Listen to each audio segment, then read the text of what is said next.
पक्ष विपक्ष में गतिरोध चौथे दिन भी जारी, कांग्रेस का सदन से वॉकआउट। मुख्यमंत्री ने कहा कि कोरोना मामले बढ़ने पर होगी सख्ती। पहले जहां कम थे कोविड-19 केस, अब हो रहा है इजाफा, एरिया शिफ्ट कर रहा है कोरोना वायरस। जूना, आह्वान और किन्नर अखाड़े का कुंभ नगरी में हुआ भव्य स्वागत। उत्तराखंड की ग्रीष्मकालीन राजधानी में कल मनेगा सालाना उत्सव।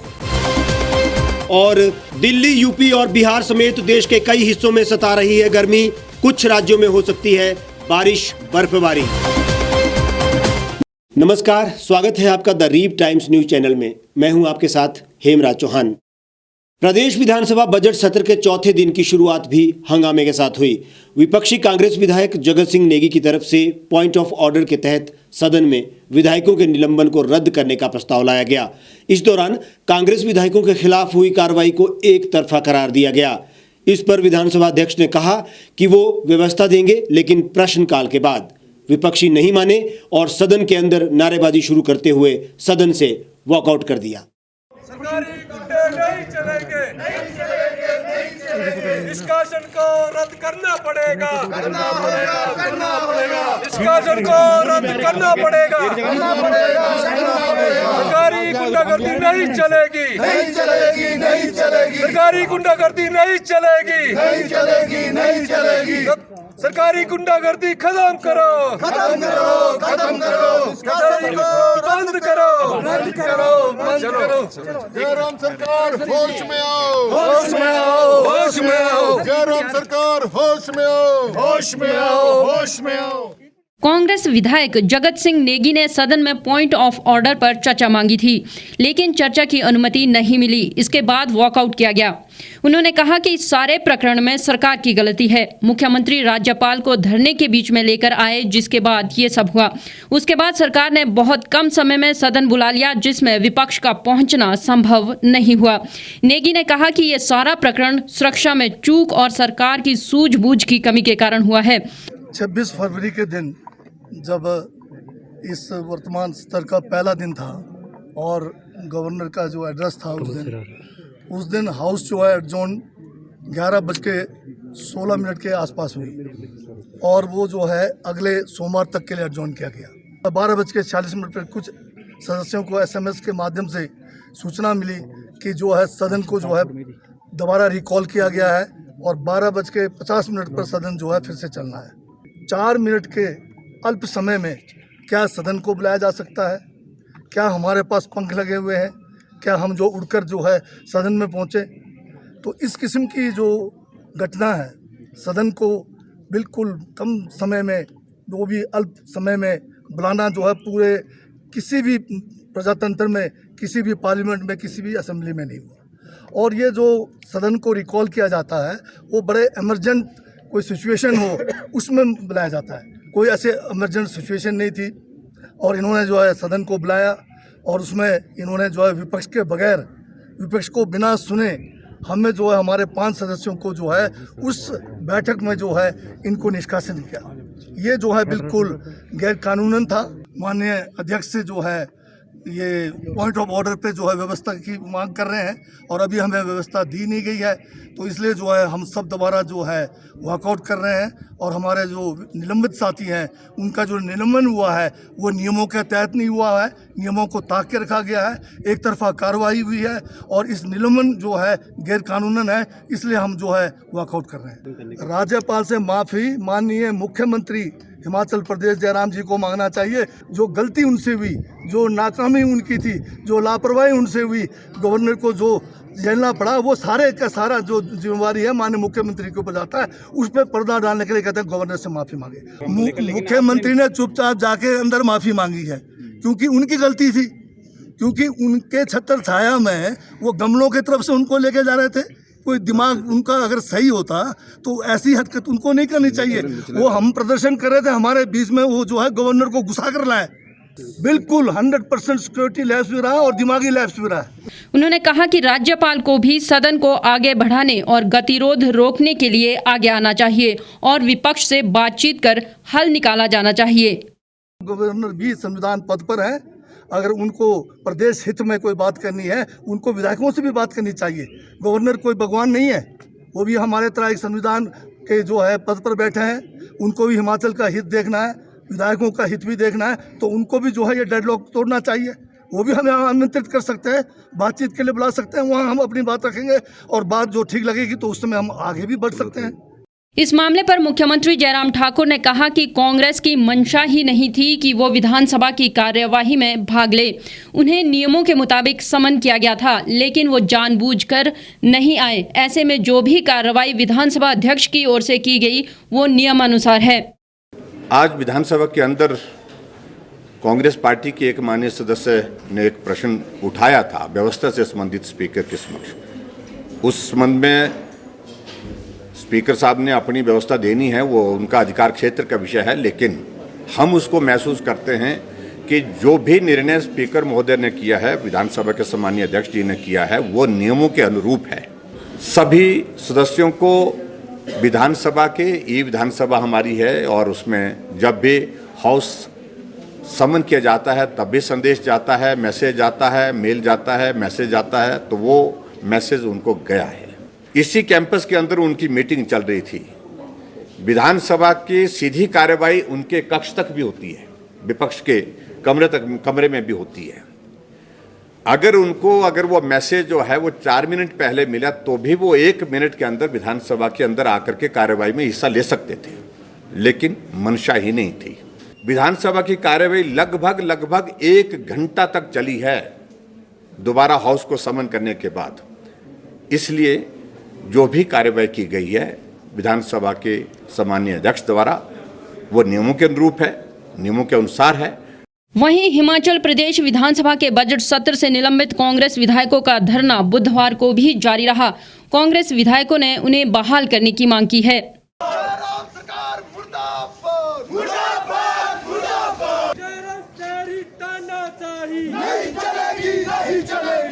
वापस क्यों नहीं होता? चक्कर है भाई, चक्कर है। जयराम तेरे इस चक्कर को तोड़ दो। जयराम के इस चक्कर को तोड़ दो। वापस लो। चप्पा गूंज उठेगा इंकलाब के नारों से, चप्पा गूंज उठेगा इंकलाब के नारों से। तख्त बदल दो, ताज बदल दो, बेईमानों का राज बदल दो। जयराम तेरी तानाशाही नहीं चलेगी, नहीं चलेगी। जयराम तेरी गुंडागर्दी नहीं चलेगी। से बदतमीजी नहीं चलेगी। विधानसभा में चल रहे इस गतिरोध पर कांग्रेस के वरिष्ठ नेता और पूर्व मुख्यमंत्री वीरभद्र सिंह ने भी प्रतिक्रिया दी है। उन्होंने कहा कि तैश में आकर निर्णय लेना सही नहीं है। वीरभद्र सिंह ने कहा वो विधानसभा जाएंगे और विधायकों के निलंबन को रद्द करवाने के लिए मुख्यमंत्री जयराम ठाकुर से बात करेंगे। ये रूल्स एंड रेगुलेशंस तो इसी को अंकित करती है। कई जगह ऐसी बातें होती है कि बैश में वो एक्शन लेते हैं और फिर उस पर विचार करके उसको ठीक कर देते हैं। और अब बात कोरोना की। हिमाचल प्रदेश में कोरोना वायरस के मामले बढ़े तो राज्य सरकार सख्ती करेगी। मुख्यमंत्री जयराम ठाकुर ने कहा कि इस बारे में 1-2 दिन में फैसला लिया जाएगा। वहीं 4 मार्च को कैबिनेट की बैठक भी बुला ली गई है, इसमें भी इस संबंध में मंत्रणा की जाएगी। मुख्यमंत्री जयराम ठाकुर ने कहा कि कोरोना संक्रमण के बढ़ते मामलों पर सरकार गंभीर है। अगर मामले बढ़ते हैं तो एहतियात के तौर पर फैसले ले लिए जाएंगे। मुख्यमंत्री जयराम ठाकुर ने कहा कि हालांकि अभी एक ही जगह पर अचानक एक साथ कई मामले आए हैं, लेकिन मामले इसी तरह से बढ़ते रहे तो सख्त कदम उठाए जा सकते हैं।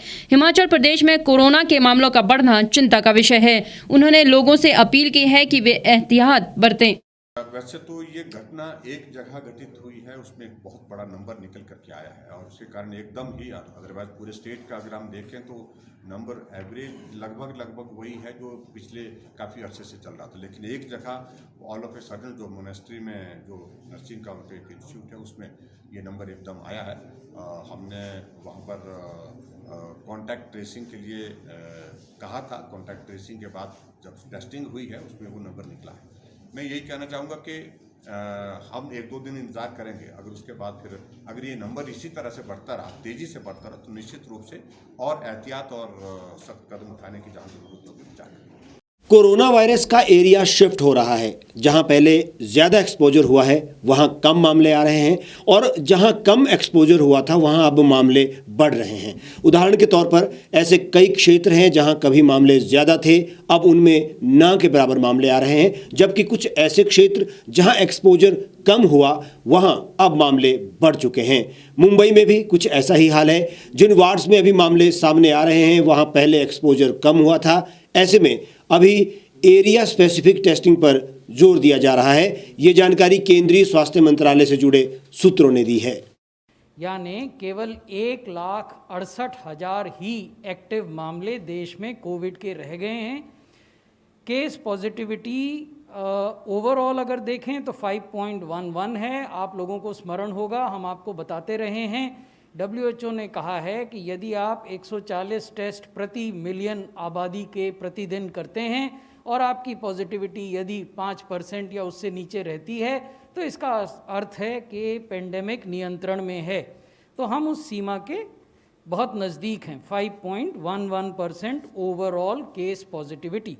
अगर हम केवल पिछले सप्ताह की केस पॉजिटिविटी देखें तो वो 2.01% है। मृत्यु दर 1.41% है। डेथ पर मिलियन 113 हैं, जो अभी भी विश्व में सबसे कम मृत्यु वाले देशों में हम हैं। अगर टेस्ट्स देखें तो वो 21 करोड़ से ज़्यादा हो चुके हैं। 1,57,000 टेस्ट प्रति मिलियन हम करते हैं। केस फेटेलिटी पिछले वीक की अगर देखें तो ये 1% से भी कम है, 0.72%। अधिकांश केसेस 2 राज्यों में हैं। महाराष्ट्र में लगभग 79,000, 78,825 और केरला में 48,000। ये स्थिति है केसेस की और रिकवरी की। देश में जो केसेस रिकवर हो चुके हैं वो 97% से अधिक है। जिन 10 राज्यों में कोरोना के ज्यादा मामले आए हैं और जहां केंद्र की टीम गई है वो रोजाना राज्य सरकार और केंद्रीय स्वास्थ्य मंत्रालय को अपनी रिपोर्ट भेज रही है। इसके साथ ही वहां पर क्या उपाय किए जाएं इसको लेकर भी सलाह दी जा रही है। जिन राज्यों में उनके अलग अलग इलाकों से ज्यादा मामले आ रहे हैं उन्हीं इलाकों में टेस्टिंग और कॉन्टैक्ट ट्रेसिंग बढ़ाने पर जोर देने की बात कही गई है। इसके पीछे कारण है कि जो लोग वायरस के संपर्क में नहीं आए थे वे अब इसकी चपेट में आने लगे हैं। बाकी राज्यों में ढिलाई, भीड़ जुटना, जहां कहीं भी ज़्यादा लोग जुट रहे हैं और वहां कोरोना प्रोटोकॉल का ख्याल नहीं रखा जा रहा तो वहां मामले बढ़ रहे हैं।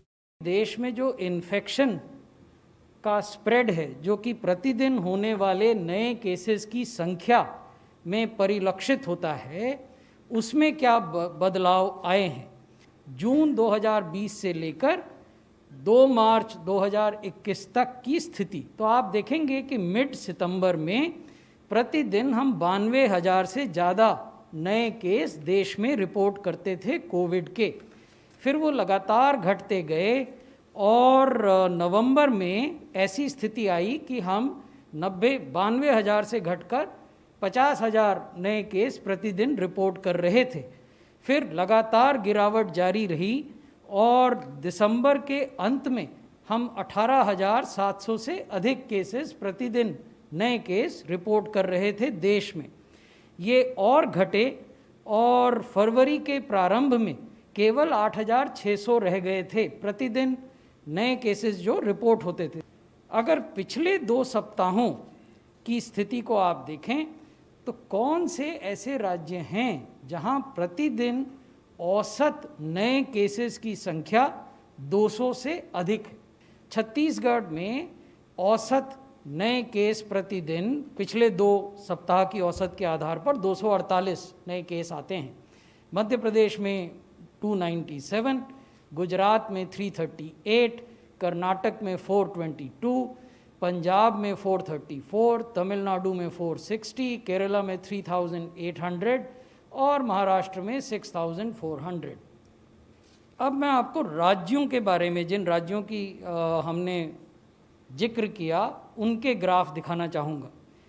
ये पहला महाराष्ट्र का है, जो 1 फरवरी से लेकर 2 मार्च तक केसेस ने कैसे बर्ताव किया। और अब बात कुंभ से जुड़ी खबर की करते हैं। हरिद्वार में आज पंचायती अखाड़ा श्री निरंजनी की भव्य पेशवाई निकाली गई।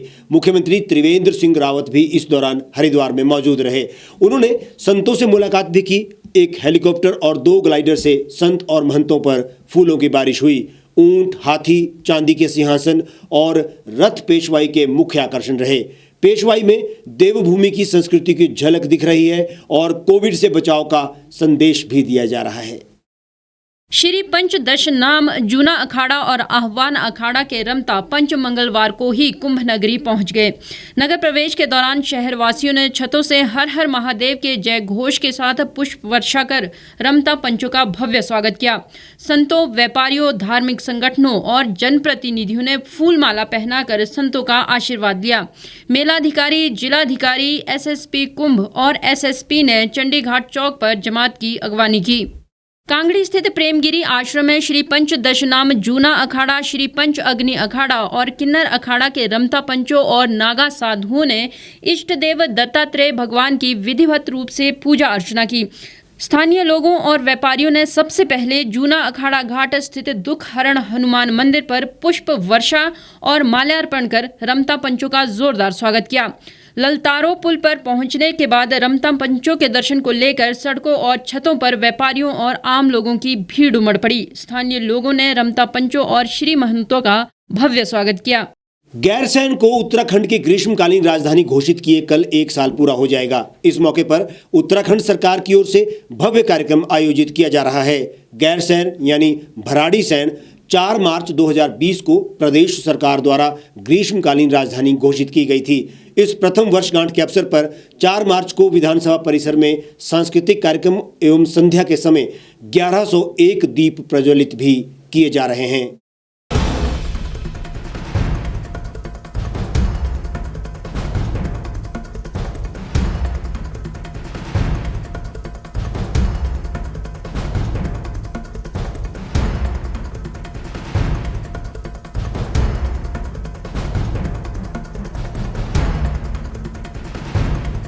विधानसभा अध्यक्ष प्रेमचंद अग्रवाल ने कहा कि उत्तराखंड राज्य आंदोलनकारियों का सपना था कि प्रदेश की राजधानी गैरसैंण होनी चाहिए। सरकार द्वारा ग्रीष्मकालीन राजधानी के रूप में विगत 1 वर्ष पूर्व घोषणा की गई थी और इसी के अनुरूप भराड़ीसैंण विधानसभा में बजट सत्र का संचालन भी किया जा रहा है। उन्होंने कहा कि ये संयोग है कि 4 मार्च को प्रदेश राज्य सरकार का बजट भी प्रस्तुत किया जाएगा। उन्होंने कहा कि 4 मार्च को भराड़ीसैंण यानी गैरसैंण विधानसभा में उत्सव का माहौल रहेगा। 4 मार्च 2020 को भराड़ीसैंण को माननीय मुख्यमंत्री द्वारा ग्रीष्मकालीन राजधानी घोषित किया गया और आज उसको लगभग आज कहूँ या कल 1 वर्ष हो रहा है। तो हमने निर्णय लिया है कल हम लोग इसको एक बहुत सुंदर तरीके से हम लोग मनाएंगे। पिछली बार तो हमने होली दिवाली साथ साथ मनाई थी। इस बार सदन समाप्ति के बाद हमने यहाँ के स्थानीय कलाकार, स्थानीय हमारे स्कूली बच्चों के साथ एक सांस्कृतिक कार्यक्रम रखा है और उसके बाद हम लोग एक दिवाली का रूप देते हैं, दीपोत्सव हम लोग मनाएंगे। और मैं आपसे भी विनती कर रहा हूँ सभी से, हम लोग सब जश्न के रूप में सब मनाएं क्योंकि हम सब उत्तराखंड वासी हैं और सबको इस बात की खुशी है कि हमारी ये भराड़ीसैंण जो है इसको ग्रीष्मकालीन राजधानी घोषित किया है और संयोग से कल बजट भी है। तो अनेकों उत्सवों को हम एक साथ समेटते हुए कल हम उसको मनाएंगे और मुझे ऐसा लगता है कि हमारे तमाम चाहे विधायकगण हो, चाहे हमारे मंत्रीगण हो, सरकार या जो भी हमारे प्रतिनिधिगण हो, उसको लेकर बहुत उत्साहित है। और अब बात करते हैं मौसम की। राष्ट्रीय राजधानी दिल्ली समेत देश के अन्य हिस्सों में गर्मी के बीच मौसम विभाग ने अनुमान जताया है कि इस साल मार्च से मई तक उत्तर, पूर्वोत्तर और पूर्व और पश्चिम भारत के कुछ हिस्सों में दिन का तापमान सामान्य से अधिक रहेगा। इस बीच मौसम विभाग ने पश्चिमी विक्षोभ के कारण जम्मू कश्मीर, लद्दाख, गिलगिट, बाल्टिस्तान, मुजफ्फराबाद, हिमाचल प्रदेश और उत्तराखंड में 3 और 4 मार्च को बारिश के साथ बर्फबारी की आशंका भी जताई है। मौसम विभाग ने कहा कि अगले 2 से 3 दिनों में अरुणाचल प्रदेश में हल्की से अच्छी बारिश की संभावना है, जबकि असम, मेघालय, नागालैंड, मणिपुर, मिजोरम और त्रिपुरा में आंधी पानी के साथ बिजली कड़कने की आशंका है। 4 मार्च को असम और मेघालय में बादल गरज सकते हैं। मौसम विभाग के मुताबिक वर्तमान में उत्तर, पश्चिम, मध्य और पूर्वी भारत में अधिकतम तापमान सामान्य से 3 से 6 डिग्री सेल्सियस ऊपर है। इसमें राजस्थान, पंजाब, हरियाणा, चंडीगढ़, दिल्ली, उत्तर प्रदेश, सौराष्ट्र एवं कच्छ, विदर्भ, मध्य प्रदेश, छत्तीसगढ़, उड़ीसा, बिहार, झारखंड और पश्चिम बंगाल के कुछ हिस्से शामिल हैं। इधर भारतीय मौसम विज्ञान विभाग IMD ने सोमवार को मार्च से मई तक के अपने ग्रीष्मकालीन पूर्वानुमान में कहा कि उत्तर, पूर्वोत्तर और पूर्व और पश्चिम भारत के कुछ हिस्सों में दिन का तापमान सामान्य से अधिक रहने की आशंका है। आज के इस बुलेटिन में फिलहाल इतना ही। आप तमाम खबरों के लिए हमारे साथ बने रहिए और देखते रहिए द रीव टाइम्स।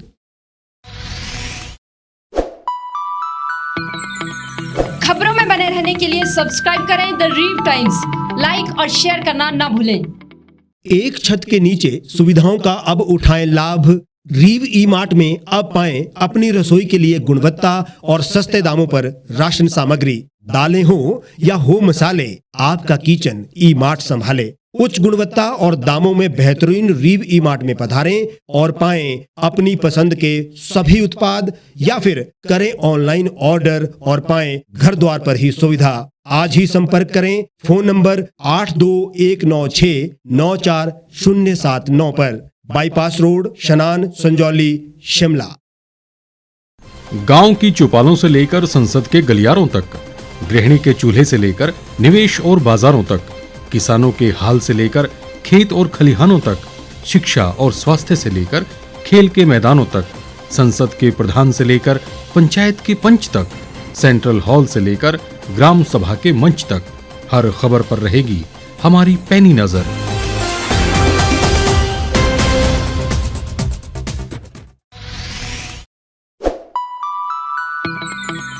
लेटेस्ट खबरों के लिए यूं ही देखते रहिए द रीव टाइम्स। लाइक, शेयर और सब्सक्राइब करना ना भूलें।